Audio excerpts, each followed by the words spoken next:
Welcome to Barbara's Bulletin, the podcast where we bring you the latest news and updates from around the world. I'm your host, Barbara, and I'm glad you're joining us today. We're starting off with a story that's been making headlines in the United States.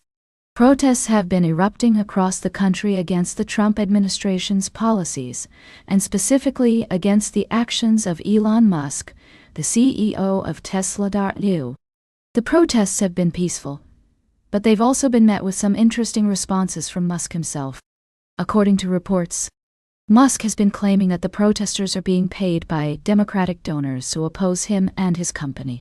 He's even gone so far as to share videos of protesters who seem inarticulate or shy on camera, suggesting that this is proof that they're actually actors. But that's not all. Musk has also been involved in a controversy surrounding his Department of Government Efficiency, which has been accused of dismantling the U.S. federal government. And if that wasn't enough, he's also been handing out million-dollar checks to support a MAGA judge who lost an election. Now, we want to give you a balanced view of this story. So let's look at what's being said on both sides. On one hand, 1. Musk and his supporters claim that the protests are unfair and that the protesters are being manipulated by outside forces. On the other hand, the protesters say that they're exercising their right to free speech and assembly, and that they're concerned about the impact of Musk's policies on the country. Another interesting twist in this story is the involvement of Laura Loomer, a conservative activist who's been spreading conspiracy theories about the protests. She claims that the protesters are being paid by George Soros, a liberal billionaire, to oppose Trump and Musk. However, there's no evidence to support these claims, and many have criticized Loomer for promoting baseless conspiracy theories. As we delve deeper into this story, it's clear that there are many complex issues at play. We'll continue to follow this story and bring you updates as more information becomes available. We'll be right back with more of today's top news on Barbara's Bulletin.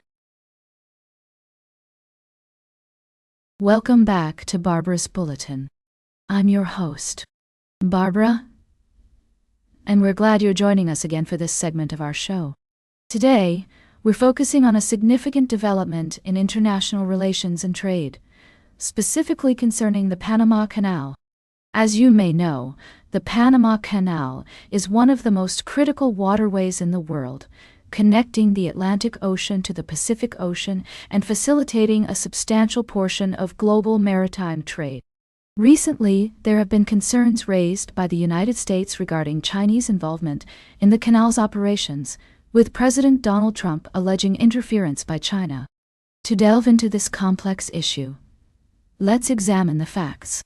The Panama Canal was transferred from U.S. to Panamanian control in 1999, following the Torrijos-Carter Treaty signed in 1977.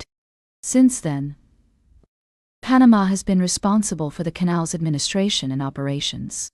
However, the U.S. retains a significant interest in the canal due to its strategic importance for international trade and security. The current situation involves an audit by Panama's Comptroller Authority, which found irregularities in the contract for a Hong Kong-based company, H.K. Hutchison Holdings, to operate ports at both ends of the Panama Canal.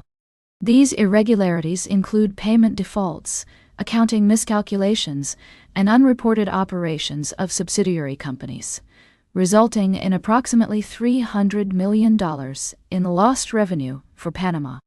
It's essential to note that, while the U.S. has expressed concerns about Chinese influence in the canal, Panamanian authorities have maintained that they have full control over the waterway and its operations.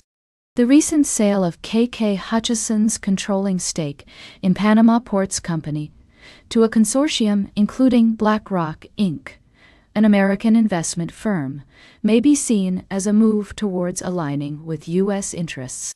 To provide balance and context, we must consider the perspectives of all parties involved. While the U.S. has legitimate concerns about national security and trade, it's also crucial to respect Panama's sovereignty over the canal. The allegations of Chinese interference should be thoroughly investigated, but it's equally important not to make unsubstantiated claims that could escalate tensions.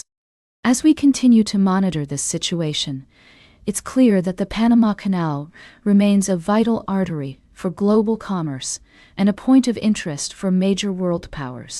We will keep following developments and provide updates as more information becomes available.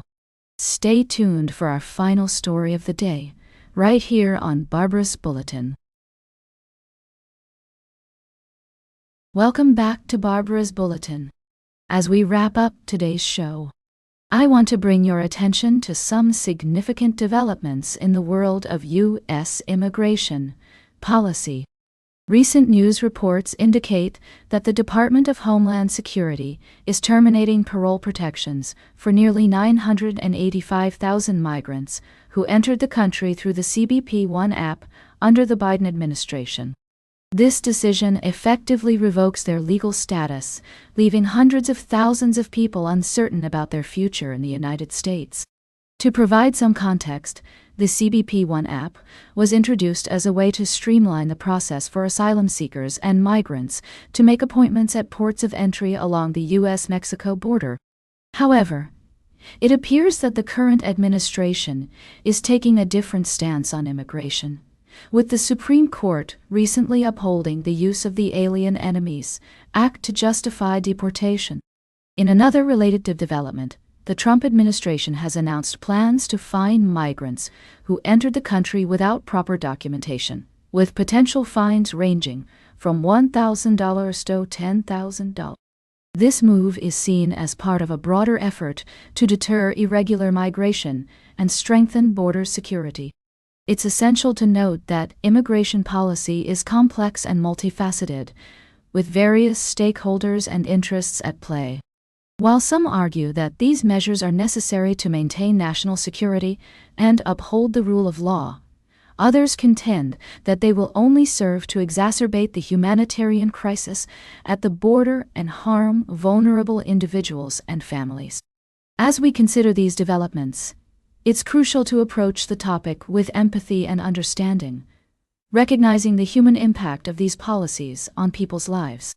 It's also important to stay informed and engage in respectful dialogue about the issues that matter most to our communities. That's all for today's Barbara's Bulletin. Remember to like, share, and subscribe. And until next time, stay engaged.